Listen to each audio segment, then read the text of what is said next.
హోషేయ గ్రంథము 13వ అధ్యాయము 5వ వాక్యం. మహా ఎండకు కాలిన అరణ్యములో నిన్ను స్నేహించిన వాడను నేనే. చూడండి, దేవుని యొక్క వాక్యం నీవు అరణ్యంలో బ్రతికిన, లేకపోతే ఎడారిలో బ్రతికిన, మనుషుల మధ్య, లేకపోతే పొలాల్లో, కొంతమంది ఏజెన్సీ ప్రాంతాల్లో, కొంతమంది సిటీస్లో, కొంతమంది రిమోట్ ఏరియా అంటారు, సిగ్నల్స్ కూడా ఏం పని చేయబోయే గారు అంటారు. అలాంటి ఏరియాలో బ్రతికిన నీతో స్నేహం చేసే దేవుడని వాక్యం సెలవిస్తూ ఉంది. హల్లెలూయా. మహా ఎండకు కాలిన అరణ్యంలో నీతో స్నేహం చేసే దేవుడిని వాక్యం సెలవిస్తూ ఉంది. నిన్ను స్నేహించిన వాడను నేనే. నువ్వు ఏ పరిస్థితుల్లో ఉన్నావో ఆయనకి ప్రతిదీ, నీ పరిస్థితి అంతా ఆయనకి తెలుసు. ఎండకు కాలిన అరణ్యంలో ఉన్నట్టుగా ఉన్నాయంట కొంతమంది జీవితాలు. అంటే అరణ్యంలో ఏముండవు, ఏమన్నా ఉంటాయా? సిటీలో దొరికినట్లుగా దొరుకుతాయా చెప్పు? అన్ని సమృద్ధిగా నీకు కావాల్సినవి అన్నీ దొరుకుతాయి. కొంతమంది జీవితాలు కూడా అందరూ ఉండటానికి అందరూ ఉంటారు, డబ్బులు వస్తున్నట్లుగా ఉంటే, చేతి నిండా పనున్నట్టే ఉంటుంది, కానీ అరణ్యంలో బ్రతికినట్లుగా కన్నీళ్లతో బ్రతుకుతూ ఉంటారు. మహా ఎండకు కాలినట్లుగా ఎట్నుండి వచ్చిందో తెలియదు ఒక ఎండ ఆ అరణ్యంలో ఒక మనిషిని బలహీనపరిచినట్లుగా కొంతమంది జీవితాలు అందరితో ఉన్నట్లుగానే ఉంటారు, మంచిగా బ్రతుకుతున్నట్లుగానే ఉంటారు, కానీ ఒక ఎండ వచ్చి ఒక అరణ్యంలో ఉన్న మనిషిని బలహీనపరిచినట్లుగా కొన్ని సమస్యలు అనే ఎండలో వచ్చి నేను బలహీనపరుస్తూ ఉంటా. మహా ఎండకు కాలిన అరణ్యంలో నీతో స్నేహం చేయగలిగిన దేవుడను నేనే అంటున్నాడు ఆయన. కష్టకాల సమయంలో, ఒంటరి సమయంలో నీకు తోడుగా ఉండే దేవుడని వాక్యం సెలవిస్తూ ఉంది. హల్లెలూయా. నీకు ఎవరో తోడుగా ఉండకపోయినా ఆయన్ని ఖచ్చితంగా తోడుగా ఉండే దేవుడు ఆయన.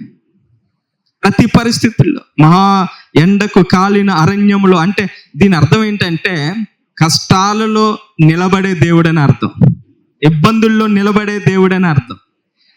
సమస్యలు వచ్చినప్పుడు, నీ పరిస్థితులు అంత తారుమారైనప్పుడు, ఆరిపోయింది వాళ్ళ కుటుంబం, ఇంకా వాళ్ళ దగ్గర ఏముందిలే, వాళ్ళకి ఫోన్ చేయటం వేస్ట్ అంటుంటారు కొంతమంది. నీకు ఫోన్ చేయటానికి కూడా మనసు రాదు వాళ్ళకి, నీతో మాట్లాడటానికి కూడా మనసు కలగదు. ఇంకోటి చెప్పనా, నిన్ను పలకరించాలన్నా కూడా నువ్వు ఎదురు పడితే పక్కకు తప్పుకుంటారు. ఏ ఆటో షాట్నో ఎక్కడో పక్కన మళ్ళీ ఎవరితోనో మాట్లాడినట్టు, ఫోన్ మాట్లాడినట్టు, చూడనట్టు, ఏదో పనిలో ఉన్నట్టు.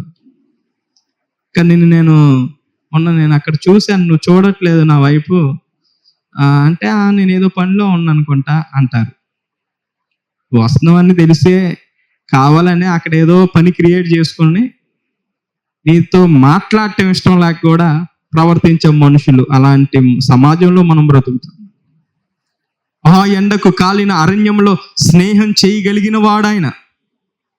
ఒంటరితనంలో, సమస్యల్లో, ఇబ్బందుల్లో, ఇరుకుల్లో నీతో సహవాసం చేయగలిగిన వాడు, నిన్ను అర్థం చేసుకునేవాడు. ఇప్పుడు మనుషుల యొక్క ప్రేమలో, మనుషుల యొక్క స్నేహాలు మనం చూస్తూనే ఉన్నాం. ఎవరో ఎక్కడో విషయాల్లో చెప్పాల్సిన అవసరం లేదు. నీ కుటుంబంలోనే ఎన్నో జరుగుంటాయి, నీ జీవితంలోనో ఎన్నో జరుగుంటాయి. నీ దగ్గర అన్నీ ఉన్నప్పుడు మనుషులు ఎలా నీ దగ్గర ఉన్నారు, నీ చుట్టూ ఎలా ఉన్నారు, నీ దగ్గర ఏమీ లేకపోయేసరికి ఎలా దూరం అవుతున్నారో అన్నీ చూస్తూనే ఉన్నావు. దీన్ని బట్టి నీకు ఒకటి విషయం అర్థం కావాలి. ఇప్పటికే ఎవరు నీతో ఉన్నా ఉండకపోయినా నా యేసయ్య నాతో ఉంటాడు అని అర్థం కావాలి ఈ మాటను బట్టి. హల్లెలూయా, హల్లెలూయా. అందుకని దేవుని యొక్క వాక్యం సెలవిస్తూ ఉంది, మహా ఎండకు కాలిన అరణ్య జీవితాన్ని కూడా ప్రేమించగలిగిన దేవుడు. ఎంత మంచి మాట ఇది! నీ అరణ్య జీవితాన్ని ప్రేమించే దేవుడు, నీ ఓడిపోయిన జీవితాన్ని ప్రేమించగలిగిన వాడు. నీ ఫెయిల్యూర్స్ని ఎవరైనా రిసీవ్ చేసుకుంటారా చెప్పండి? నీ కష్టాలని నా కష్టం అనుకుంటారు ఎవరైనా? నీ అప్పులు నా అప్పులు, నీ కష్టమే నా కష్టం, నీ అప్పులు నేను కూడా కొన్ని తీరుస్తా, లేకపోతే నీ బాధ కూడా నా బాధే. అక్క నువ్వు ఏడిస్తే నేను చూడలేను, చెల్లి నువ్వు ఏడిస్తే నేను చూడలేను అనే వాళ్ళు ఉంటారు అసలు? లేరు.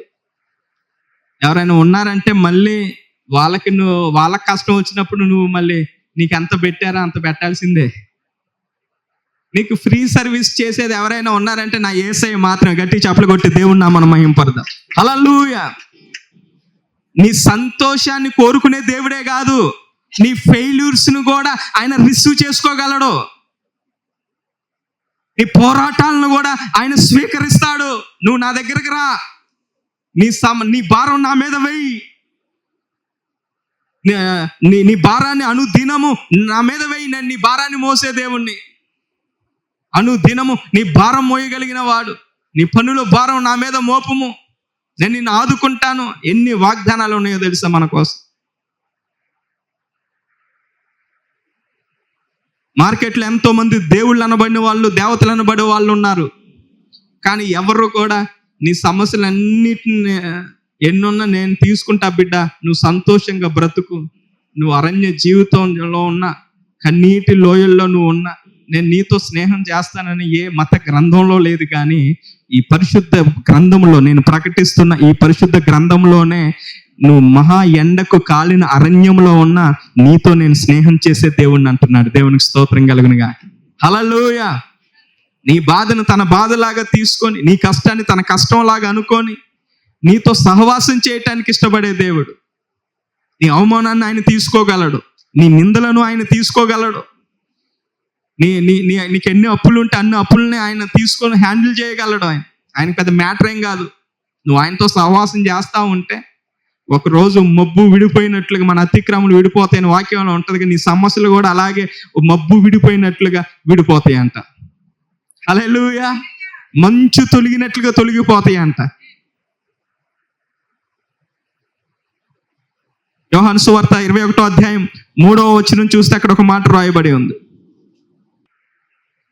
సీమోను పేతురు నేను చేపలు పట్టబోదునని వారితో అనగా వారు వెళ్ళి దోణి ఎక్కిరి గాని ఆ రాత్రి ఏమీ పట్టలేదు. చూడండి, యేసుక్రీస్తు ప్రభు ఆయన మరణించి తిరిగి లేచిన తర్వాత మూడోసారి శిష్యులు కనపడ్డాడు. ఎక్కడ? అదే 21వ అధ్యాయము 14వ వచనం చూస్తే, యేసు మృతుల్లో నుండి లేచిన తర్వాత శిష్యులకు ప్రత్యక్షమైనది ఇది మూడోసారి అని. 21వ అధ్యాయము 3వ వచనంలోని పేతురు గారి పరిస్థితి ఎలా ఉందంటే, సీమోను పేతురు నేను చేపలు పట్టబోదునని వారితో అనగా వారు మేమును నీతో కూడా వచ్చేదమని వారు వెళ్ళి దోణి ఎక్కిరి కానీ ఆ రాత్రి ఏమీ పట్టలేదు. ఎందుకని? వారు యేసుక్రీస్తు ప్రభువుతో తిరిగారు, ఆయన అద్భుతాలు చూశారు, ఆయన ఆశ్చర్య కార్యాలు చూశారు, మళ్ళీ వెళ్ళిపోయి చేపలు పట్టుకుంటున్నారు. దేవుణ్ణి వెంబడించేవారు దేవుణ్ణి వెంబడించకుండా, ఆయన ఆరాధించకుండా, ఆయన చూపించిన మాదిరి, ఆయన చేసిన అద్భుతాలను పొందుకొని ఈ రోజున చాలా మంది యేసయ్యను విడిచిపెట్టి మళ్ళీ పాత పద్ధతిలోనే నడుస్తున్నారు, మరల లోక పద్ధతిలోనే నడుస్తున్నారు. మళ్ళీ ప్రత్యక్షంగా చూశారు. అసలు ఈ రోజున దేవుడు ఎవరిని వాడుకుంటున్నాడో తెలుసా? బాగా ప్రార్థన చేసే వాళ్ళని అనుకుంటున్నారు ఏంటి మీరు? బాగా బైబిల్ ట్రైనింగ్ చేసి బిషప్లు కొడుకులు, పాస్టర్ల కొడుకులు వాడుకుంటున్నాడు అనుకుంటున్నారు ఏంటి? పనికి మాలిన వారిని వాడుకుంటున్నాడు. అందులో నేను ఒకరిని. హల్లెలూయా. ఎందుకు పనికి రాని జీవితాలను ఆయన వాడుకుంటున్నాడు? కారణం ఏంటో తెలుసా? దర్శనాలు ఏంటో తెలిసిన వాళ్ళు ఈ రోజున పడిపోయారు. దేవుని స్వరం విన్న వాళ్ళు పడిపోయిన స్థితిలో ఉన్నారు. దేవుని యొక్క వాక్య ప్రత్యక్షత వరాన్ని పొందుకున్న వారు ఈ రోజున మొత్తం వారికున్న వరాన్ని ఉపయోగించుకోకుండా భూమిలో కప్పెట్టినట్టుగా మూలం కూర్చొని ఉన్నారు. ఒకప్పుడు ఆరాధించిన వాళ్ళు ఈ రోజున వచ్చి ఏదో ఫస్ట్ టైం కొత్తగా చర్చికి వచ్చే వాళ్ళు ఎలా వస్తారో అలా ఇప్పుడిప్పుడే దేవుళ్ళలోకి వచ్చినట్టుగా భక్తి చేస్తున్నారు. ఏదో సంబంధం లేదు మాకు. వాళ్ళు అసలు వాళ్ళు కొన్ని కుటుంబాలు మేము దర్శించినప్పుడు ఒకప్పుడు వాళ్ళు బ్రతికిన బ్రతుకు, వాళ్ళ ఆత్మీయ జీవితం, వాళ్ళు వాడబడిన విధానం చెప్పినప్పుడు అబ్బా ఇంత భక్తి పరులు వీళ్ళు అని సంతోషం వేసేది. కానీ వాళ్ళు చెప్పిన దానికి ఇప్పుడున్న ప్రజెంట్ లైఫ్కి చాలా తేడా కనపడుతుంది. కారణం ఏంటో తెలుసా? ఇక అయిపోయింది, యేసు ప్రభు మరణించాడు, ఇంకా ఆయన వెళ్ళిపోయిండు, ఇంకెందుకు ఈ బతుకు, ఇంకెందుకు ఈ జీవితం అనుకున్నారో ఏమో. మొత్తానికి అసలు మిగతా శిష్యుల గురించి రాయబడలేదు, కానీ పేతురు గారి గురించి రాయబడింది. ఆయన వెళ్ళేవాడు, ఆయన వెళ్ళకోకుండా అందరికి వినపడేటట్లుగా చెప్తున్నాడు. ఇదిగో నేను చేపలు పట్టడానికి పోతున్నాను అంటున్నాడు. అంటే దాని అర్థం ఏంటో తెలుసా? తెరపక్కురా చెడేవు అంటారు చూసావా? ఏం చెడేది కాక మళ్ళీ ఆ పక్కన వాళ్ళని కూడా జడగొట్టడం. వాళ్ళు ఏదన్నా కొద్దో గొప్ప దేవుని సేవ చేయాలనే ఆలోచన ఉన్నాయో ఒకవేళ. కొంతమంది దేవుళ్ళో ఎదిగే వాళ్ళ దగ్గర బలహీనులు ఉంటుంటారు. వాళ్ళే వీళ్ళకి తలనొప్పి. ఈ బలహీనుల వల్లే కొంతమంది చతికిలు పడిపోతున్నారు. నీ చుట్టూ బలహీనలు ఉన్నా నువ్వు దేవుణ్ణే చూసి నడుస్తా ఉండి, ఎంతమంది నీ చుట్టూ వెనక లాగే వాళ్ళు ఉన్నా దేవుడు నిన్ను మాత్రం బలంగా వాడుకుంటాడు. కానీ ఈయన పోయేది పోకోకుండా, ఇదిగో అక్కడ ఉంది, నేను చెప్పడం కాదు, సీమోను పేతురు నేను చేపలు పట్టబోదునని వారితో అనగా, అక్కడ ఎవరెవరు ఉన్నారు? 2వ వచనంలో ఉంటుంది. సీమోను పేతురు, దిదుమానబడిన తోమాయు, గలిలయలో కానావు అని ఊరువాడగు నతనీయేలు, జెబెదయి కుమారులు, ఆయన శిష్యుల్లో ఇంకో 2 వాళ్ళంతా ఉంటే, వాళ్ళు అప్పుడే యేసు ప్రభు ఇంకా అప్పుడే కనపడుతున్నాడు. ఆయన 2 సార్లు కనపడ్డాడు శిష్యులకి. 3వసారి కనపడే టైంలోని ఇంకా ఆరోహణమై పోలేదు. ఇంకా ఆయన తిరిగి లేచి ఇంకా అప్పుడే ఫ్రెష్గా వీళ్ళకి తన మహిమ వస్త్రాలతో కనపడుతుంటే, ఇంకో ఆయన వెళ్ళక ముందే ఈయన వాళ్ళని రెడీ చేసుకుంటున్నాడు, చేపలకి సిద్ధపడుతున్నాడు, మళ్ళీ పాత పద్ధతిలో నడవటానికి సిద్ధపడుతున్నాడు. చాలా మంది ఈ రోజున అద్భుతం జరిగే సమయంలోనే మళ్ళీ పాత పద్ధతిలోకి వెళ్ళిపోతున్నారు. దేవుడు ఒక కార్యం చేసే ఇంకా ఈ బిడ్డ నా కుమారుడికి చేయాలి, నా కుమార్తెకి చేయాలని ఆయన ఎప్పుడైతే అనుకుంటున్నాడా అప్పుడే వీళ్ళు మళ్ళీ మూటముళ్ళ సర్దుకొని దేవునికి ఏదైతే ఇష్టం లేదో, దేవుని చిత్తం కాని వాటి వైపు పరిగెడతాను. సేమ్ పేతురు గారిలో ఉన్న ఆ అభిషేకమే పనిచేస్తుంది కొంతమందిలో కూడా. అంటే ఆ టైంలో ఆయనకున్న ఆ బలహీనత అని. తర్వాత గొప్ప సేవ చేశారు పేతురు గారు, బలమైన సేవ చేశాడు. నేను చేపలు పట్టబోదునని వారితో అనగా వాళ్ళు ఏమంటున్నారు తెలుసా? ఇంకా పేతురు గారు లాంటోడే. ఎందుకంటే పేతురు గారిని కొంచెం స్పెషల్గా నువ్వు పండవు, ఈ బండ మీద నేను సంఘం కడతాను అని ఎవరికి చెప్పని మాటలు చెప్పటం, కొన్ని చోట్ల పొగొట్టడం పేతురు గారిని. ఎవరికి అర్థం కాలేదులే కానీ నువ్వు దేవుని కుమారుడు అని, మా కోసం వచ్చిన సజీవుడు అయిన దేవుని కుమారుడు అని మేము నమ్ముతున్నామని అన్నప్పుడు క్లాప్స్ కొట్టడం అవన్నీ జరిగినాయి పేతురు గారి జీవితంలో. అబ్బా, అసలు వీళ్ళకి ఎవరికి అర్థం కాలేదు, కానీ పేతురు నువ్వు అర్థం చేసుకున్నావు కాబట్టి నువ్వు బండవు, నీ మీద నేను సంఘం కడతాను ఇట్లా చెప్పినప్పుడు వీళ్ళందరూ చూశారు. మళ్ళీ ఎవ్వరూ నీటి మీద నడవలేదు, పేతురే నీటి మీద నడవటం. ఇలా ప్రత్యేకంగా పేతురుని ఎందుకో బాగా దేవుడు ప్రేమించాడు. ప్రేమిస్తే ఎంతగా దేవుని కోసం నిలబడాలి చెప్పండి, ఎంత బలంగా ఉండాలి. ఇలా బలంగా ఉండవలసిన వాడు ఏం చేస్తున్నాడు? ఈ పక్కంటోళ్ళను కూడా, ఇక నేను పోతున్నా చేపలు పట్టడానికి, సేవకు పోవాల్సిన వాడు, పరిచర్య చేయాల్సిన వాడు, 10 మందిని చీకట్లో ఉన్న వాళ్ళు వెలుగులోకి లాగాల్సిన వాడు, ఆయన పోవటమే కాక 10 మందిని తీసుకెళ్తున్నారు. ఎంతమంది లేరు ఈ రోజున? ఎంతమంది దేవునికి దూరమై పాత పద్ధతుల్లో నడవటమే కాకోకుండా వాళ్ళ ఇంట్లో వాళ్ళని, పక్కంటోళ్ళని, స్నేహితుల్ని అందరినీ మళ్ళీ లాకెళ్తున్నారు. ఈ రోజున దేవుని యొక్క సన్నిధిలో నిలబడవలసిన వారు, దేవుని కోసం బలమైన కార్యాలు చేయవలసిన వారు ఈ రోజున బలహీనులుగా మారిపోతా ఉన్నారు. వాళ్ళకు కూడా పేతురు గారే వెళ్తుంటే ఇంక మనం ఎంతరా, అరే పోదాం పనిరా. ఆయన మరి యేసు ప్రభు ప్రత్యేకమైన శిష్యుల్లో ఆయన కూడా ఒక శిష్యుడు. మనం ఎంతమంది ఉన్నా పేతురు గారికి ఎందుకు స్పెషల్గా ఉండేది.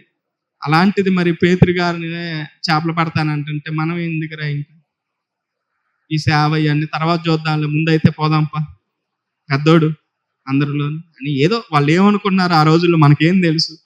మేము కూడా మీతో పాటు వస్తాము అంటున్నారు వాళ్ళు. వారు వెళ్ళి దోణి ఎక్కారు, అందరు కలిసి దోణి ఎక్కారు. ఇక అందరూ ధోనికి ఏనే ఎక్కించిండు. దీనికి సూత్రధారుడు ఎవరు? పేతురు గారు. వీళ్ళందరినీ ధోని ఎక్కించి ఇక ముఠా కట్టిన ముఠా మేస్త్రి. జాగ్రత్త, ఈ వాక్యం వెంటనే ఆన్లైన్లో వీక్షిస్తున్న వారులారా, ముఠా మేస్త్రులు ఎవరైనా ఉంటే మీరు మారు మనసు పొందాలి. హల్లెలూయా. ఎందుకంటే నాయకుడు సరిగా లేకపోతే మొత్తం వ్యవస్థ అంతా దెబ్బతినిద్ది. నువ్వు ఉన్న ఏరియాలో నువ్వు ఒక పెద్దరికంగా ఉంటున్నావేమో, కానీ నీ ప్రభావం, నీ ఇంపాక్ట్ అక్కడున్న పబ్లిక్ మీద పడిద్ది, అక్కడున్న విశ్వాసుల మీద నీ ప్రభావం పడిద్ది. నువ్వు సంఘ పెద్దగా ఉండి నువ్వు తాగుతా ఉంటే వాళ్ళు కూడా సంఘ పెద్దగారే తాగుతున్నారు, నేను ఎందుకు తాగకూడదు అంటారు.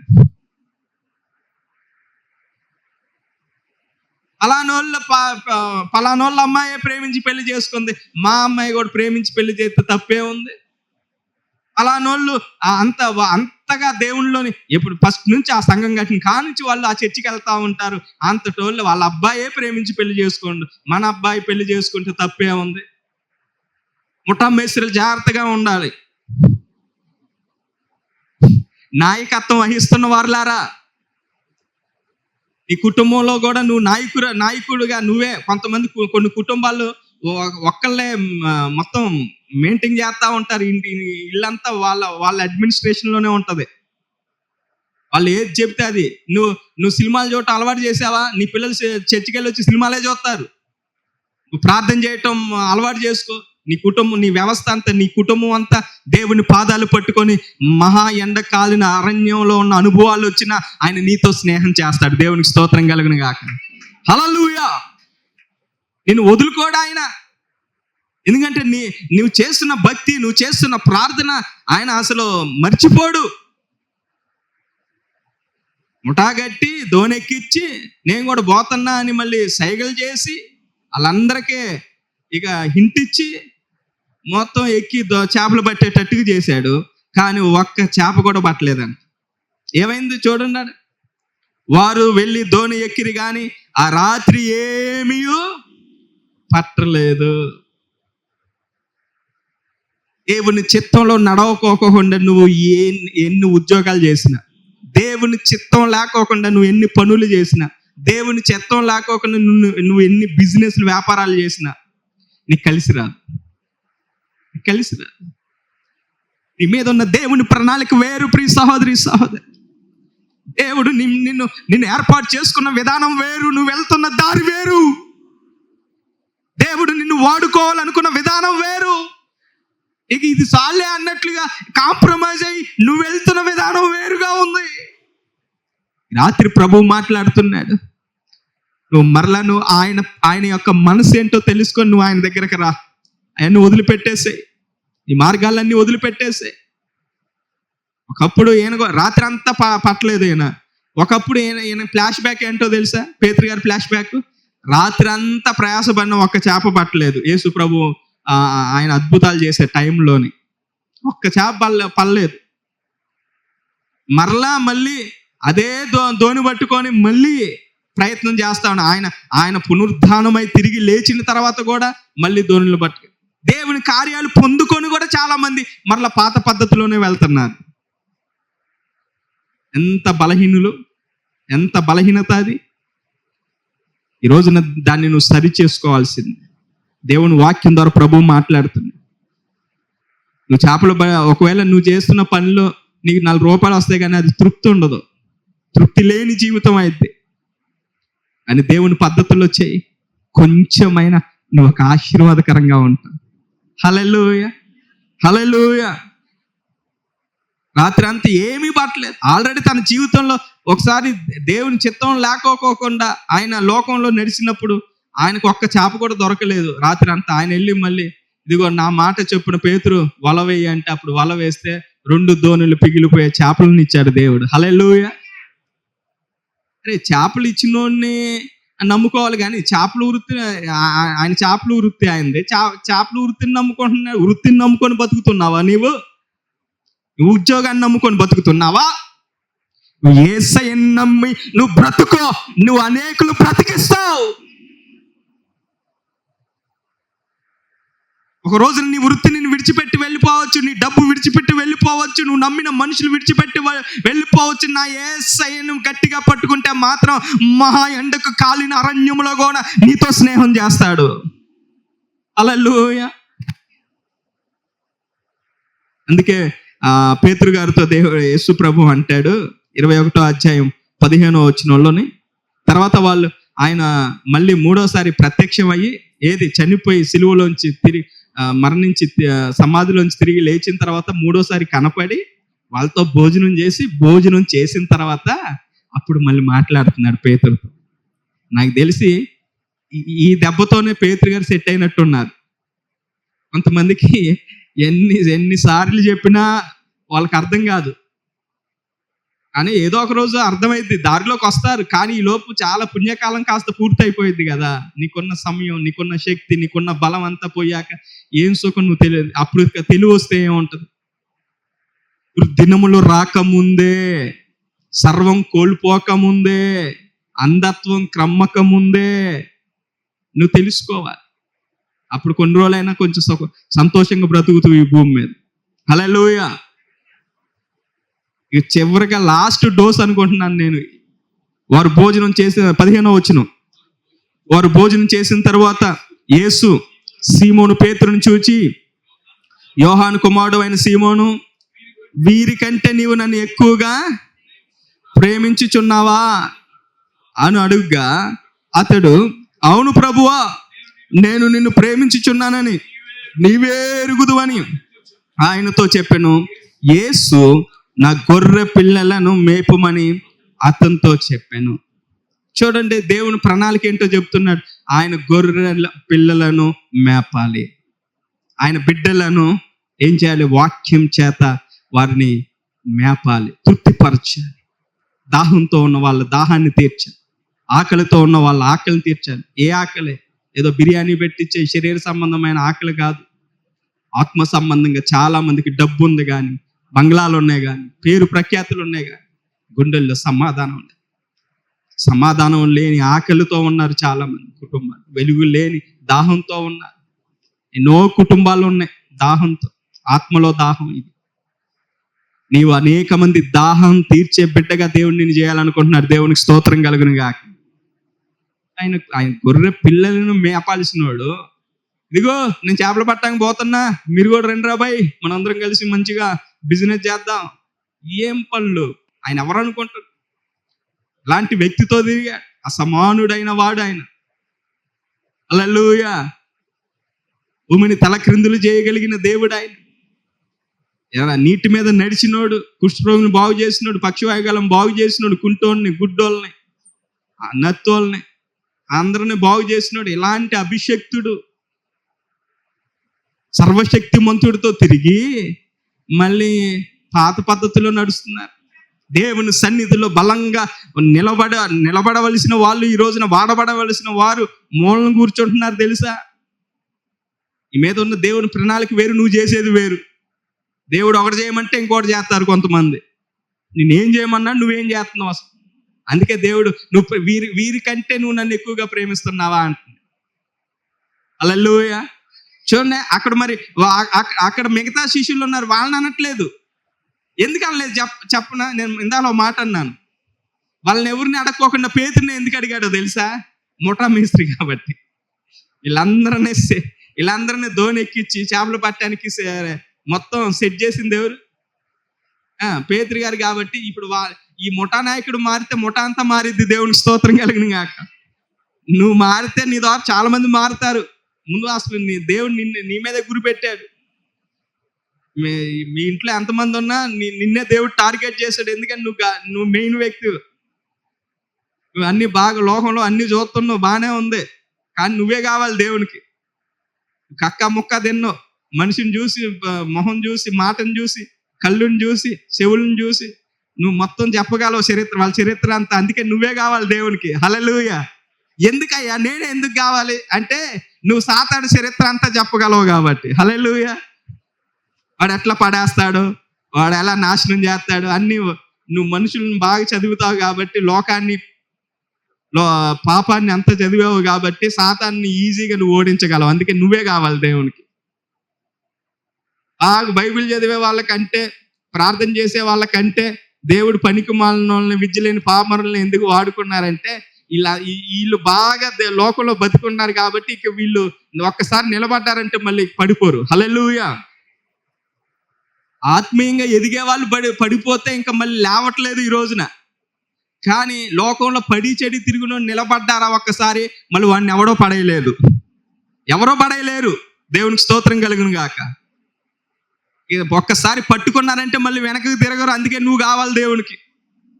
నీ కోసం ఆయన చూస్తున్నాడు. అందుకే పేతురు, అసలు వీళ్ళు కాదులే కానీ వీరందరికంటే నీవు నన్ను ప్రేమించున్నావు. ఈ రాత్రి నీతో కూడా ప్రభు మాట్లాడుతున్నాడు.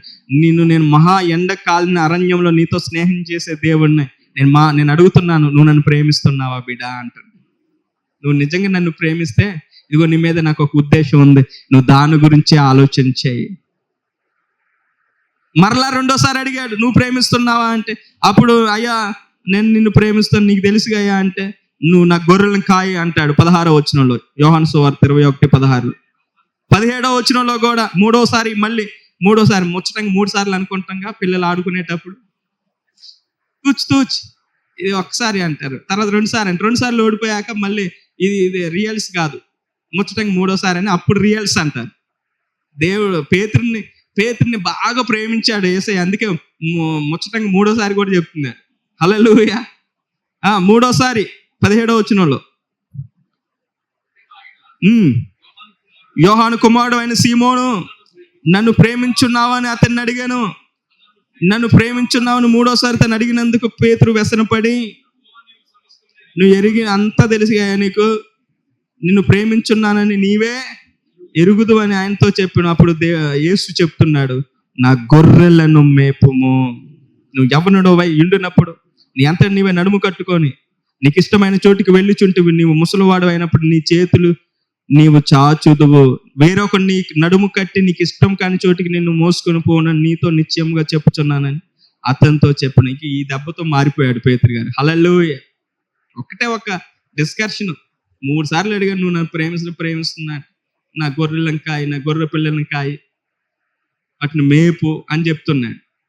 చెప్పిన తర్వాత ఒక మాట అంటున్నాడు, ఈరోజు నీకు ఏదో బలం ఉందని చెప్పి అన్ని పనులు చేస్తున్నావుగా, అన్ని వృత్తులు చేస్తున్నావుగా, ఒకరోజు నువ్వు ముసలోడు అయితే, ముసలిదానివి అయితే, నీకు ఇష్టం లేని ప్లేసులకి ఆ మంచంతో సహా ఎక్కడో నిన్ను ఉంచితే నువ్వేం చేయలేవు, మాట్లాడలేవు, శరీరం అంతా బలహీనం అయిపోద్ది, వృద్ధాప్యంలో ఉంటావు, అప్పుడు బాధపడాల్సి వస్తా ఉంటుంది. అందుకే అన్నీ బాగున్నప్పుడే నీవు దేవుని చిత్తంలో నడవాలని అర్థం. హల్లెలూయా. ఎప్పుడైతే ఆ మాట చెప్పాడో ఇక పేతురు గారి జీవితంలో తర్వాత ఆయన గురించి మనం ధ్యానం చేస్తే బలమైన సేవ చేశాడు పేతురు గారు. దేవునికి స్తోత్రం కలుగును గాక. ఆయన నడుస్తూ ఉంటే అద్భుతాలు జరిగినాయి ఆయన జీవితంలో. ఒక్కసారి 3,000 మంది సంఘంలో చేర్చబడ్డారు ఆయన ప్రసంగాల ద్వారా. హల్లెలూయా. నిన్ను దేవుడు వాడుకునే విధానం వేరు. నిన్ను అలా వాడుకోవాలనుకుంటున్నాడు. నువ్వు ఆయన గొర్రెలను కాసే పని వదిలిపెట్టి నువ్వు ఇంకేదో దానిపై తిరుగుతున్నారు. ఈరోజు సేవకులు కూడా దేవుడు మాట్లాడుతున్నాడు. పరిచర్య చేసేవాళ్ళు దేవుని సేవకు సమర్పించుకున్నానని చెప్తున్నారు కొంతమంది. నేను పరిచర్య సమర్పించుకున్నా, ఓ పాస్టర్ గారు నాతో చెప్పాడు, నీకు పిలుపు ఉందని చెప్పాడని చెప్తున్నారు. మంచిదే, నీకు పిలుపు ఉందా, నీకు దర్శనం ఉందా, దేవుడు నీతో మాట్లాడా, ఆయన పని చేయమని నీకు సిగ్నల్స్ వచ్చాయా, నీకు అలాంటి కదలికలు నీకు అర్థమవుతున్నాయా? అయితే నువ్వు చేయవలసింది ఏంటో తెలుసా? నీవు ఆయన గొర్రెలను కాచే పని మీద ఇక దృష్టి పెట్టాలి. ఇక వేరే పనులు చేయొద్దు. దేవునికి స్తోత్రం కలుగును గాక. హల్లెలూయా. దీని మీద దృష్టి పెట్టకోకుండా నీకు ఇష్టమైన వాటి మీద నువ్వు చేసే వృత్తుల మీద దృష్టి పెడితే ఒక్క చేప కూడా పడలేదంట. అందుకే కొంతమందికి దేవుడు చెప్పిన పద్ధతిలో వెళ్ళకోకుండా, ఆయన చేయమని పని చేయకోకుండా వేరే అన్ని చేసి అసలు ఏదో అంటున్నారుగా, దొమ్మిడి ఆదాయం లేదేదో అంటారు చూసారా, అలా అయిపోతా ఉందా? ఎంత సంపాదించినా అసలు ఏం మిగట్లేదు అంటున్నారు ఈరోజు. నీకు అలా కావటానికి కారణం ఏమి లేదు. ఈరోజు నీకు ఏదో బలం ఉంది, అన్నీ ఉన్నాయి అని చెప్పి నువ్వు ఎగురుతున్నావు, కానీ అది దేవుని చిత్తం కాదు కాబట్టి నీకేం కలిసి రావట్లేదు. ఈ రోజు నుంచి ఆయన నిన్ను ఏ ఉద్దేశంతో పిలిచాడు? సేవ చేయాలనుకుంటున్న వారులారా, సేవ మీరు దేవుని మీద ఆధారపడండి. లోకంలో ఏదో వస్తే 4 రూపాయలలో పనులు సేవా పిలుపుండి నువ్వు దేవుని పని చేయకుండా వేరే పనులు చేస్తే నీకు కలిసి రావు. ఈరోజు రూపాయి రావచ్చు కానీ నీకు సమాధానం ఉండదు, సంతోషం ఉండదు. ఒకసారి ఓ బ్రదర్ నాతో మాట్లాడుతున్నాడు, పాస్టర్ గారు నాతో పాటు వచ్చిన వాళ్ళు, మొన్న ఈ మధ్య వచ్చిన వాళ్ళు, నా ఫ్రెండ్స్ అంతా ఈరోజు నువ్వు 100 మంది 200 మంది సంఘాలను కట్టుకొని విశ్వాసులు 200 మంది విశ్వాసులు కలిగిన సంఘాలను కట్టుకొని వాళ్ళు ఈ రోజున యూట్యూబ్లో వాక్యం చెబుతున్నారు. అయ్య గారు అయితే యూట్యూబ్లో వాక్యం చెప్పటమే వాక్యం అయితే మరి ఆ రోజుల్లో యూట్యూబులు లేవు, ఏ ట్యూబులు లేవు. హల్లెలూయా. మరి వాళ్ళ అపోస్తులు వేసిన పునాదిలోనే మనం ఇప్పుడు కొత్త సంఘాలు ఏం కాదు, ఆల్రెడీ కట్టిన సంఘాలనే మనం వాటిని కొత్త కొత్త పేర్లకు పెట్టుకుంటూ మనం నడుపుతున్నాం. కానీ పునాది వేసిన వాళ్ళు హతసాక్షులు అయ్యారు. వాళ్ళకి అప్పుడు ఏం సోషల్ మీడియా లేదు. ఇప్పుడు వాళ్ళు అందరూ సేవ అంటే ఏందో ఈ స్టేటస్ల్లో కానీ, వాట్సాప్ల్లో కానీ, ఫేస్బుక్లో కానీ, యూట్యూబ్లో కానీ ఎక్కడైనా కనపడితే బాబలే వాడబడుతున్నాడు. ఇది చూసి మోసపోవద్దు. దేవుని చిత్తం ఏంటో ఆలోచించి నిన్ను వాళ్ళకి ఈరోజు 100 మంది ఉండొచ్చు, 200 మంది ఉండొచ్చు. 10 సంవత్సరాలు అవుతుంది ఎదుగుదల లేదు, 15 సంవత్సరాలు అవుతుంది ఎదుగుదల లేదు అనుకుంటున్నావుగా. అయితే నీ స్నేహితులు 100 మంది 200 మంది వచ్చారని నువ్వు అనుకుంటున్నావుగా. నీకు ఈ రోజు 10 మంది కూడా లేదని బాధపడుతున్నావా? అయితే ఈ రాత్రి ప్రభు నీతో మాట్లాడుతున్నాడు. ఒక్క రోజుకే రాత్రికి రాత్రే స్టార్ అవుతున్నారు చూసినావు ఈ రోజున. అట్లాగే పేతురు గారు ఒక్క ప్రసంగానికి 3000 మంది సంఘంలో చేర్చబడినట్టుగా అట్లాంటి కార్యాలు నీ జీవితంలో దేవుడు జరిగించబోతున్నాడు. హల్లెలూయా. 3000 మందికి ఇప్పుడు కాపురయ్యాడు ఆయన. ఏం చెప్తావు ఇప్పుడు ఈ 200 మంది 100 మంది ఉన్న నీ ఫ్రెండ్స్ ఉంటారు చూసినవా, అరే మా చర్చికి రారా, వాక్యం చెప్పరా అంటారు, పిలుస్తారు. వాళ్ళు పోస్టర్లు వేసి పిలుస్తారు నిన్ను. ఆమేన్. హల్లెలూయా. ఇప్పుడు దాన్ని లెక్క చేయాల, నీకు సంఘం లేదు ఏం లేదని లెక్క చేయాలి. వాళ్ళకి ఏదో పెద్ద సంఘం ఉంది ఏదో అని వాళ్ళు ఇప్పుడు దాకా విర్రవేగారు. ఈ రోజున వాళ్ళు నీ పేరు చెప్పుకుంటారు. వాడు మావాడే, 3000 మంది వస్తున్నారు, మా ఫ్రెండ్, మేము బైబిల్ ట్రైనింగ్ చేసినాం అని చెప్పుకునేటట్టుగా నీ జీవితాన్ని నా ప్రభు చేయబోతున్నాడు. ఎప్పుడంటే ఆయన పేతురు నువ్వు నిజంగా నన్ను ప్రేమిస్తే ఇదిగో నాకు గొర్రెల గురించి ఆలోచన చేయను అంటున్నాడు. నువ్వు దీని మీద ఆలోచన చేయకుండా నువ్వు దేని మీద చేస్తున్నావు ఏంటి? వేరే వాటి మీద చేస్తున్నావా ఏంటి? దేవుడు ఒక పద్ధతిలో నిన్ను దీవించాలని ఆశపడతా ఉంటే ఇవన్నీ వదిలిపెట్టి ఒక చేప పడినట్టుగా ఎందుకు నష్టపోతూ ఎన్ని సంవత్సరాలు ఎదుగు బొదుగు లేకోకుండా ఏ సేవకుడు కనపడితే ఆ సేవకుడి దగ్గర, ఏ సేవకుడు వచ్చి కూటం పెడితే ఆ సేవకుడి దగ్గర అడిగిలాడుతూ ఉన్నారు. అసలు నువ్వు నిజంగా దేవుడు నిన్ను ఏ ఉద్దేశంతో పిలిచాడో ఆ పిలుపుకి నువ్వు లోబడితే నువ్వు ఎటు తిరగాల్సిన అవసరమే ఉండదు అసలు. హల్లెలూయా. ఈరోజు చాలా మంది బయట ఎవరు మీటింగ్లు పెట్టినా అక్కడికి వెళ్తారు, ఆ పాటలు పుస్తకం తెచ్చుకుంటారు, ఇక్కడికి వెళ్తారు, ఈ నూనె డబ్బా తెచ్చుకుంటారు, అక్కడికి వెళ్తారు, వాళ్ళు అక్కడ ఒక కచీఫ్ తెచ్చుకుంటారు, ఇక్కడికి వెళ్తారు, ఇక్కడేదో సీడీ తెచ్చుకుంటారు, అక్కడికి వెళ్తారు, అక్కడేదో పాంప్లెట్ తెచ్చుకుంటారు. ఒక్కొక్క ఇంట్లో ఇప్పుడు 4-5 క్యాలెండర్లు ఉంటున్నాయి. బతుకులు మారట్లేదు, కుటుంబంలో సంతోషం లేదు. అసలు నువ్వు ఆయన కాన్సెప్ట్ ఏంటో, ఆయన నీ పట్ల ప్రణాళిక ఏంటో, నువ్వు దేవా కష్టమైన నువ్వు చెప్పినట్లు నేను నడుస్తానని చెప్పు చూడు. మహా ఎండకు కాలిన అరణ్యంలో కూడా నీ చెయ్యి పట్టుకొని నన్ను నడిపిస్తారు. గట్టి చప్పలు కొట్టి దేవుని నామమున మహిమపడదాం. హల్లెలూయా. హల్లెలూయా. మార్కు సువార్త 1:18 ఉన్నట్లుగా బ్రతకాలి మనం. వెంటనే వారు తమ వలలు విడిచి ఆయనను వెంబడించిరి. చూడండి ఈ మాట ముందు 17 యేసు నా వెంబడి రండి, నేను మిమ్మల్ని మనుషులు పట్టు జాలరులుగా చేసేదనని వారితో చెప్పాను. నేను సేవలోకి రావటానికి దేవుడు నాతో మాట్లాడిన మాట అండి ఇది. అప్పుడు దాకా నేను ఏదైనా ఉద్యోగం చేయాలి, ఆదివారం చర్చికి వెళ్ళి మంచి కానుక ఇవ్వాలి, అమ్మో ఈ సేవ మనం చేయలేము, మనకు అంత పరిశుద్ధత లేదని ఇంట్లో నన్ను నేనుగా చాలా తక్కువ అంచనా వేసుకొని నేను సేవ మీద కంటే ఎక్కువగా ఇక ఏదో ఒక విశ్వాసగా ఉండటానికి ఇష్టపడ్డాను. సేవ మాత్రం చేయాలనుకోవాలి అసలు. నేను బైబిల్ అంతా చదువుతున్నప్పుడు కరెక్ట్గా ఈ మార్కు సువార్త 1వ అధ్యాయం 17వ వచనం ద్వారా నాతో దేవుడు మాట్లాడాడు. మనుషులు పట్టు జాలరగా చేస్తున్నాను, వెంబడించు అంటున్నాడు దేవుడు. దేవుడిని వెంబడించుకోకుండా నువ్వు ఎటేటో పరిగెడతా ఉన్నావేమో, అందుకే నీకేం దొరకట్లేదు. నువ్వు ఆయనను వెంబడించు, మనుషులు పట్టు జాలరగా చేస్తాడంట ఆయన. హల్లెలూయా. ఇది సేవకులుగానే కాదు, నీ ద్వారా దేవుడు ఏదో కార్యాలు జరిగించుకుంటాను నువ్వు ఆయన వెంబడిస్తే. నువ్వు చేస్తున్న ఉద్యోగంలో, నువ్వు చేస్తున్న వ్యాపారంలో, నువ్వు చేస్తున్న చేతి పనుల్లో, నువ్వు ఎక్కడున్నా నిన్ను దేవుడు దీవించగలడు. ఆమేన్, హల్లెలూయా. వెంటనే ఏం చేశారంట, వలలు విడిచిపెట్టిన నేను కూడా నా పాత జీవితాన్ని నేను దేవునికి అప్పజింపేశాను. ఇంకా నాకు ఇది వద్దయ్యా, ఇది నేను జడగొట్టింది ఈ జీవితం, ఈ పాత పద్ధతులు నాకు వద్దయ్యా, నీకు దండం పెడతాను, ఇంక నువ్వు చెప్పినట్టే నేను చేస్తాను యేసయ్యా అని.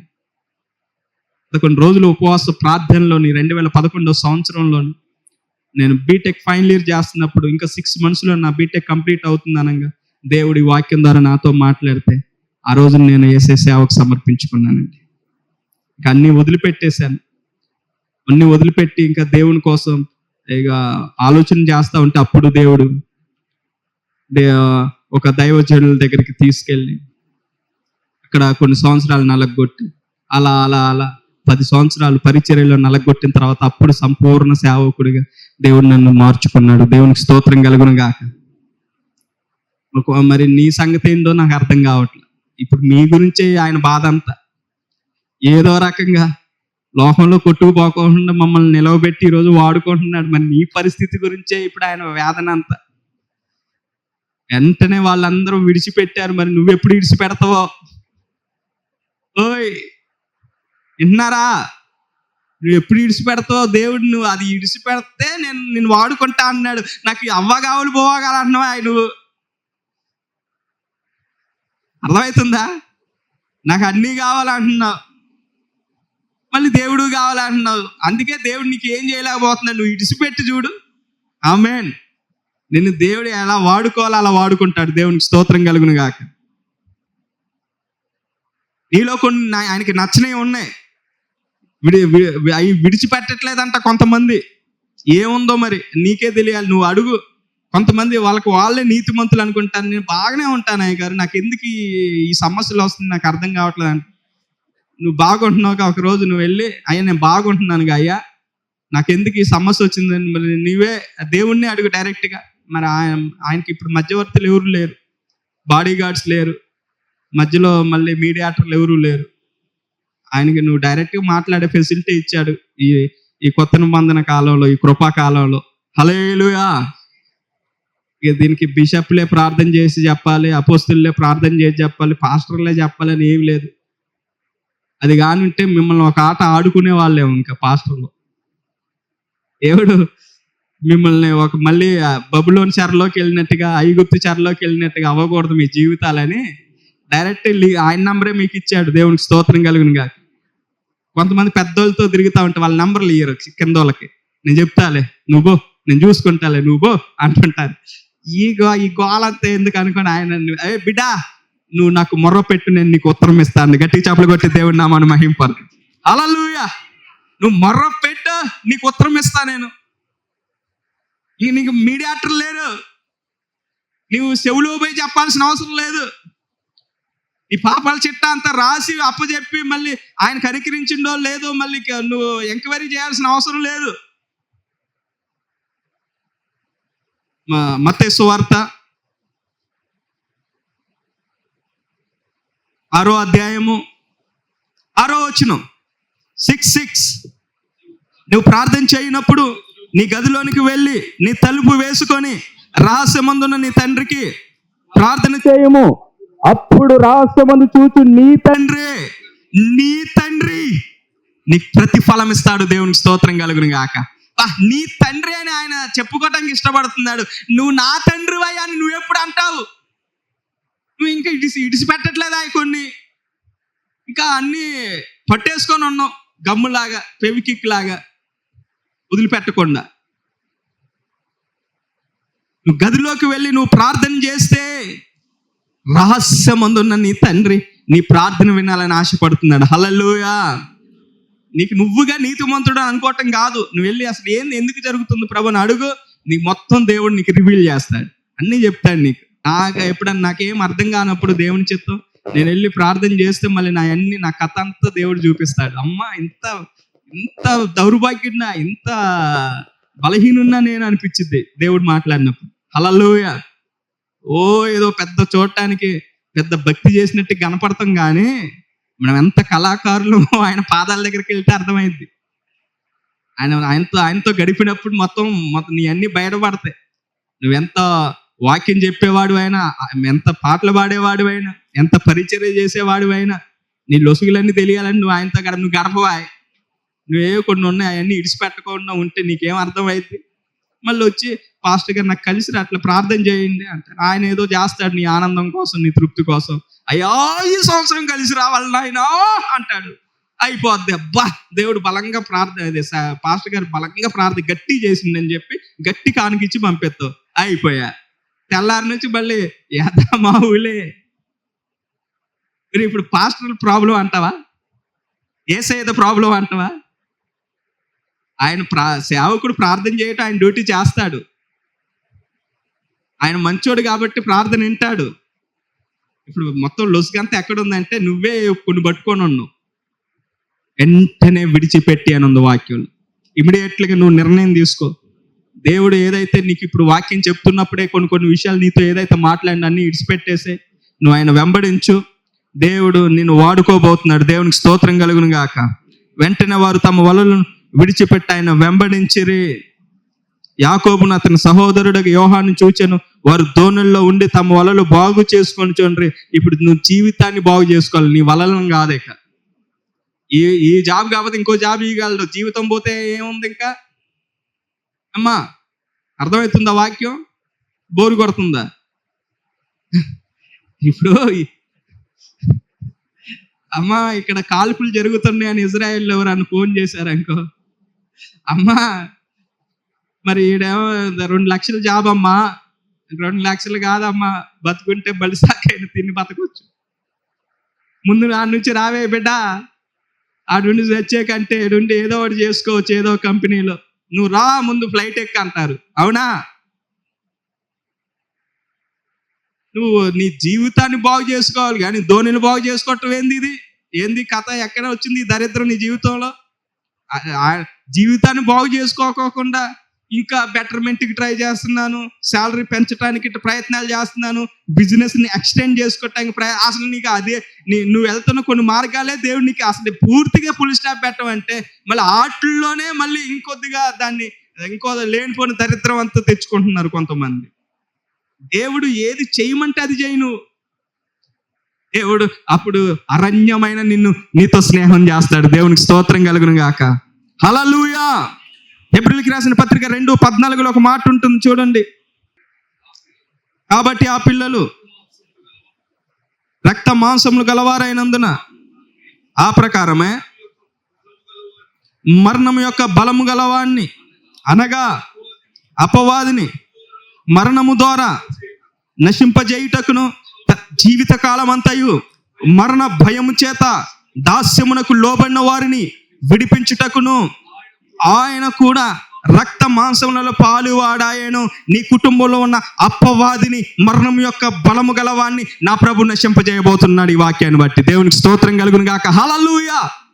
ఏ దుష్టుడైతే నీ కుటుంబాన్ని నాశనం చేయాలని కోరుకుంటున్నాడో ఆ దుష్టుని నా ప్రభు ఈ రోజున నాశనం చేయాలని ఆశపడుతున్నాడు. ఎప్పుడంటే నీవు ఇంకా పేతురు గారి లాగా మొత్తం ఇంకా నేను చేపలు పట్టడానికి పోతున్నా అన్నట్లుగా అటు కాకోకుండా దేవుని పద్ధతి వైపు నడిచినప్పుడు, నీ ప్రయత్నాలు ఆపుకున్నప్పుడు, రెండవది వలలను విడిచిపెట్టి ధోనిని బాగు చేసుకోవటం కాకోకుండా నీ జీవితాన్ని బాగు చేసుకొని దేవుడు ఏది విడిచిపెట్టనన్నాడో దాన్ని విడిచిపెడితే అప్పుడు దేవుడు నిన్ను నీ కుటుంబంలో ఉన్న చీకటి, నీ కుటుంబంలో ఉన్న దుష్టుడు మరణము ద్వారా అపవాదిని నశింపజేయటానికి నా ప్రభు సిద్ధంగా ఉన్నాడు. దేవునికి స్తోత్రం కలుగును గాక. హల్లెలూయా. ఇంకా కొంతమంది జీవితాలు అయితే జీవిత కాలమంతయు మరణం భయం చేత బతుకుతున్నారంట. కొన్ని కుటుంబాలు మరణం ఏలుబడి చేసింది చాలా కుటుంబాలు. భయం నేను చచ్చిపోతానేమో అని, నాకేం కళ్ళు వస్తున్నాయి అయ్యగారు అంటున్నారు కొంతమంది. ఇంట్లో వాళ్ళకి చెప్తుంటారు, అమ్మాయి నాకేదో రాత్రి ఇలా వచ్చింది, నేను పోతే అక్కడ అందులో డబ్బులు పెట్టాను, అక్కడ బ్యాంకులోని ఎంత ఉన్నాయి, ఇది అక్కడ బంగారం ఉంది, మంచిగా ఉండండి మీరంతా. అన్నతో నువ్వు మాట్లాడే బిడ్డ, తమ్ముడిని ఆవనబాకు, పెద్దోడిని జాగ్రత్త చూసుకే. అప్పుడే ఇలా చివరి మాటలాగా మాట్లాడుతుంటారు కొంతమంది. మీరు గొడవ పెట్టుకోబాకండి, మంచిగా ఉండండి, ఇంకా ఇక నాదేదో అయిపోయింది, ఇంకా మీరన్నా మంచిగా బతకండి, దేవుడు గొప్పవాడమ్మా, ప్రార్థన చేసుకోండి అని చెబుతారు. ఇక వీళ్ళు ఇక నేను చేసుకోలేకపోయినా నువ్వు ప్రార్థన చేసుకో అని హితబోధలు చేస్తూ ఉంటారు. ఇదే లాస్ట్ రోజు అన్నట్టుగా కొంతమంది ఇంకా సావనే లేదు. సచ్చేటప్పుడు ఈ కడ ఊపిరి పోయేటప్పుడు మాట్లాడిన మాటలు మాట్లాడుతూ ఉంటారు. నీకు దేవుడు మంచి ఆయుష్నిచ్చి నిన్ను ఏదో ఒక ఉద్దేశంతో నిన్ను దేవుడు వాడుకోవాలని ఆశపడతా ఉన్నాడు. హల్లెలూయా. పనికి మాటలు మాట్లాడబాకు, నువ్వు దేవునికి ఇష్టం లేదు అలాంటి మాటలు మాట్లాడు. జీవిత కాలం అంతా మరణ భయం చేత దాస్యమునకు లోబడిన వారిని విడిపించే సమర్థత కలిగిన దేవుడు నేను ప్రకటిస్తున్నా, నజరేయుడైన యేసు. గట్టి చప్పలు కొట్టి దేవుడి నామాన్ని మహిమపడుతుంది. హల్లెలూయా. జీవిత కాలం అంతా భయము నీ చుట్టూ ఆవరించిన దాని నుంచి నిన్ను విడిపించగలిగిన దేవుడు ఆయన. ఎన్ని రోజులు ఉంటుందో ఆ భయం, నువ్వు కూడా దేవుణ్ణి గట్టిగా పట్టుకొని పోరాడు. ఏదో రోజు అదే ఓడిపోవాలి, కానీ నువ్వు మాత్రం అస్సలు తగ్గొద్దు. దేవునికి స్తోత్రం కలుగును గాక. నువ్వు పోరాడి జయించాలంతే, ఏ భయం నీ కుటుంబంలో వచ్చినా. ఎఫెసీయులకు రాసిన పత్రిక 2:21 చదువుకొని మనం ముగింపు ప్రార్థన చేసుకున్నాం. చివరికి మాట చదువుకొని ఎఫెసీయులకు రాసిన పత్రిక 2:21 ప్రతి కట్టడమును ఆయనలో చక్కగా అమర్చబడి ప్రభువునందు పరిశుద్ధమైన దేవాలయం ఒకటకు వృద్ధి పొందుచున్నది. 20వ వచనంలో కూడా ఉంటుంది, క్రీస్తు యేసే ముఖ్యమైన మూలరాయి అయి ఉండగా అపోస్తులను ప్రవక్తలను వేసిన పునాది మీద మీరు కట్టబడి ఉన్నారు. మన జీవితాలను దేవుడు ఎక్కడ కట్టారో తెలుసా? అపోస్తుల బోధలో మనల్ని కట్టాడంట. దేవునికి స్తోత్రం కలుగును గాక. హల్లెలూయా. లోకంలో ఎన్నో బోధలు ఉన్నాయి, కానీ మనం అంతా అపోస్తుల బోధలో కట్టబడిన వారిగా మనం ఉండాలి. దేవుడు అలాగే కట్టాడు మనల్ని. కానీ కొంతమంది సొంత బుద్ధితో వచ్చిన సిద్ధాంతాలను పట్టుకొని అపోస్తుల బోధలో కాకుండా వేరే బోధలో నడుస్తూ ఉన్నారు. జీవం లేదు, ఆత్మ నడిపింపు లేదు, ఒక ఉత్సాహం లేదు, ఒక ఉద్యమం లేదు, ఒక మండే అనుభవం లేదు. వేరే బోధల్లో వెళ్ళిపోయి సడీ సప్పులు నేను భక్తి చేస్తున్నారు. ఈరోజు ప్రభు మాట్లాడుతున్నారు, మీరు అపోస్తుల బోధలో కట్టబడి ఉన్నారు. అందుకని నువ్వు ఎందుకు దేవుడు నిన్ను కట్టుకున్నాడంటే ఆయనలో చక్కగా అమర్చబడాలని. హల్లెలూయా. ప్రతి కట్టడమును ఆయనలో నిన్ను కట్టాడు, నీ కుటుంబాన్ని కట్టాడు. ఇప్పుడు నువ్వు ఎలా ఉండాలంటే ఆయనలో చక్కగా అమర్చబడాలంట. హల్లెలూయా. ఇక అయిందేదో అయింది, ఏదో రకంగా మొత్తానికి వచ్చావు యేసే మార్గంలోకి. ఇంకా లేనిపోని ఆలోచనలు పెట్టుకోబాకు, ఇంకా లోకం వైపు చూడబాకు. మళ్ళీ లోక పద్ధతులు, ఆచారాలు, సాంప్రదాయాలు. ఇక బంధువులు అంటున్నారు, కులపోళ్ళు అడుగుతున్నారు, అందరూ అంటున్నారు, నేను కూడా అటు పోతా అని చెప్పి ఇలాంటి మాటలు మాట్లాడకుండా ఆయనలో చక్కగా నువ్వు అమర్చబడినట్లుగా ఉండాలంట. దేవునికి స్తోత్రం కలుగును గాక. ఇక ఏమన్నా కానీ వెలువేస్తే వెలువేయని దేవుని కోసం. దేవునికి స్తోత్రం కలుగును గాక. ఏమన్నా అనుకోని ఫంక్షన్లకి కార్డులు ఇవ్వకపోయినా, ఏ శుభకార్యాలకు పిలవకపోయినా ఏం కాదులే, నువ్వు ఆయనలో ఉంటే చాలు ఈ భూమి మీద. దేవునికి స్తోత్రం కలుగును గాక. నిన్ను లోకమంతా వెలివేసిన, ఈ లోకమంతానే వెదకినా నాకు లేదయ్యా ఎక్కడ ఆనందం, నీ సన్నిధిలో ఒక క్షణం గడిపినా నా హృదయం పొంగెను, నా హృదయం పొంగెను, నీలోనే ఆనందం, నా దేవా నీలోనే నాకు జీవం, నీలోనే ఆనందం, నా దేవా నీలోనే నాకు జీవం, నిన్న నేడు నిరంతరం మారని దేవా,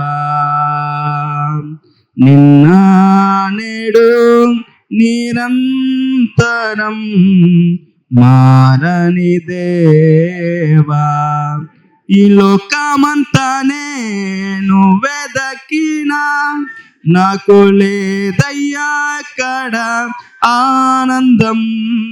నీ సన్నిధిలో ఒక క్షణం గడిపినా నా హృదయం పొంగెను, నా హృదయం పొంగెను. హల్లెలూయా. అందుకే దేవుని యొక్క వాక్యం సెలవిస్తా ఉంది, నీవు ఈ లోకమంతా ఎక్కడ వెతికిన యేసే లాంటి దేవుడు నీకు ఎక్కడో దొరకడు. హల్లెలూయా. ఈ ఏమన్నా కానీ లోకం వెలివేసిన ఎవరు ఏమన్నా సరే, నువ్వు దేవునిలో నిలబడు. ఆయనలో చక్కగా అమర్చబడిన బిడ్డగా నువ్వు ఉండాలి. నువ్వు అపొస్తలుల బోధలో కట్టబడ్డావు కాబట్టి నీకు సమస్యలు ఇలాగే ఉంటాయి. లోకమంతా ఒక పక్కన ఒక తాడు మీద నిలబడతారు, ఒక్కదాన్నే ఒక పక్కన నిలబెట్టే రోజులు వస్తాయి నీ జీవితంలో. ఆల్రెడీ నువ్వు ఫేస్ చేస్తున్నావు. ఆల్రెడీ కొంతమంది జీవితాలు ఇలాంటి అనుభవాలు ఉన్నాయి. కాంప్రమైజ్ అవ్వద్దు దేవుని విషయంలో, లోకం విషయంలో. నిలబడు దేవుని కోసం. మామూలు బోధలో కాదు నువ్వు ఉందే, రుసిపసి లేని బోధలో కాదు నువ్వు ఉందే. ఇందులో జీవం ఉంది, సమాధానం ఉంది, ఆనందం ఉంది, పరిశుద్ధాత్మ ఇందులో ఆనందం ఉంది. ఇంత కన్నీటిలో మహా ఎండకాలని అరణ్యంలో స్నేహం చేసే అనుభవాలు ఉన్నాయి. ఇంత మించిన లోకంలో ఏం కనపడితే, బంధువుల్లో ఏం కనపడితే, ఆచారాల్లో పద్ధతుల్లో ఏముంటాయి చెప్పి ఈ ఆనందం. హల్లెలూయా. వాళ్ళు ఏం చేయరు. ఇక నిన్ను ఒంటరిగా చేసినా సరే దేవుని కోసం నిలబడు. నువ్వు ఆయనలో చక్కగా అమర్చబడి ప్రభువు నందు పరిశుద్ధమైన దేవాలయం అగుటకు, దేవుడు నిన్ను ఒక దేవాలయంగా, you are the temple of God, నువ్వు దేవునికి ఒక ఆలయమై ఉన్నావంట. దేవునికి స్తోత్రం కలుగును గాక. గట్టి చప్పలు కొట్టి దేవుని నామమున మహింపరచు. నువ్వు దేవునికి ఒక ఆలయమై ఉన్నావు. మీరు దేవుని ఆలయమై ఉన్నారని మీరు ఎరుగరా? దేవుని ఆత్మ మీలో నివసించుచున్నదని వాక్యం తెలియజేస్తా ఉంది. నిన్నే దేవుడు ఒక మందిరం లాగా చూడాలనుకుంటున్నాడు. దేవునికి స్తోత్రం కలుగునుగా. మందిరంలో ఏముంటాయో నీ జీవితంలో కూడా అయ్యే ఉండాలి. ఏముంటాయి? ఇక్కడ పాటలు ఉంటాయి, ఆరాధన ఉంటుంది, వాక్యం ఉంటుంది, స్తుతులు ఉంటాయి, సాక్ష్యాలు ఉంటాయి.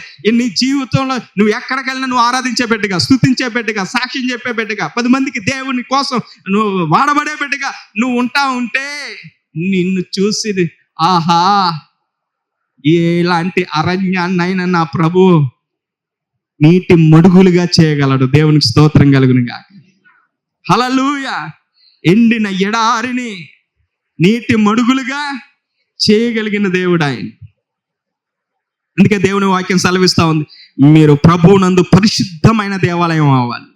మళ్ళీ దేవాలయం, కొన్ని దేవాలయం ఉన్నాయి, అపవిత్రమైన దేవాలయాలు. కొన్ని దేవాలయమే పేరుకే క్రైస్తవుడు, కానీ దేవాలయంలో ఉన్న అనుభవాలు లేవు, క్రీస్తులో ఉన్న అనుభవాలు లేవు, పేరుకే క్రైస్తవులు కొంతమంది. నువ్వు అలాంటి క్రైస్తవుడు కాదు, పరిశుద్ధమైన బిడ్డవు నువ్వు. హల్లెలూయా. పరిశుద్ధమైన ఆలయముగా దేవుడు నిన్ను చూడాలనుకుంటున్నాడు. ఆయనలో అమర్చబడి మంచి నేను ఎందుకు కట్టాడంటే ఆయనలో చక్కగా అమర్చబడాలని, ఒక మంచి దేవాలయంగా, ఆలయంగా నువ్వు ఉండాలని, నువ్వు వృద్ధి పొందాలని. హల్లెలూయా. దేవాలయం ఒకటకు వృద్ధి పొందుచున్నది. నిన్ను దేవుడు వృద్ధిలోకి తీసుకురావాలని ఆశపడుతున్నాడు. ఖచ్చితంగా ఒక రోజు నువ్వు వస్తావు. నువ్వు వెంటనే పేతురు గారు లాగా ఇంకా అన్నీ వదిలిపెట్టేసి ఆయన చెప్పిన దాని మీద దృష్టి పెడితే నువ్వు వృద్ధిలోకి వస్తావు. నీవే అనేక మంది అరణ్యంలో ఉన్న వారి కేకలు వినేబెట్టుగా చేస్తాడు. గట్టి చప్పలు కొట్టి దేవుని నామమున మహింపరదాం. హల్లెలూయా. అనేక మంది మూలుగుచున్న స్వరాలను వినగలిగే శక్తిని, అనేక మంది ఆర్తనాదాలని అర్థం చేసుకొని అనేక మంది కుటుంబాలని బాగు చేసే బిడ్డగా నిన్ను దేవుడు వాడుకుంటాడు. అట్టి కృప దేవుడు మనకు అనుగ్రహించును గాక.